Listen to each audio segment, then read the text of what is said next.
অনেকেই বলছেন আমাদের কাজ আছে, অনেকে কাজের জন্য আসতে পারবেন না, আসতে পারেননি না। ওনারা যখন ডাকবেন তখনই আসতে হবে। ওনারা আপনাদের জন্য জীবন দিয়েছে, আপনাদের অঙ্গহানি ঘটেছে। ওনারা যখনই ডাকবেন, যখনই বলবেন, তখনই আপনাদের আসতে হবে।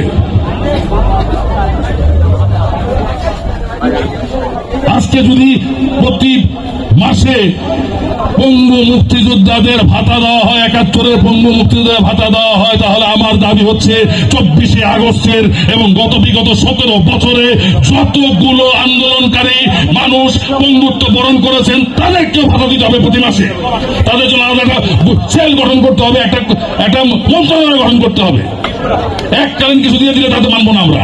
তাদেরকে সারা জীবন তারা যতদিন বেঁচে থাকবে, তারা যতদিন পঙ্গু হয়ে থাকবে, তাদের সকলকে সারাটা জীবন তাদেরকে সরকারি পৃষ্ঠপোষক, তাদেরকে মাসে মাসে তাদেরকে ভাতা দিতে হবে। এটা আমার দাবি আপনাদের মাধ্যমে আমার এই সরকারের কাছে, এবং ভবিষ্যতে যে সরকার আসবে, যদি আমার সরকার আসে সেই সরকারের কাছে আমার দাবি, যেহেতু রাজনৈতিক দল করি।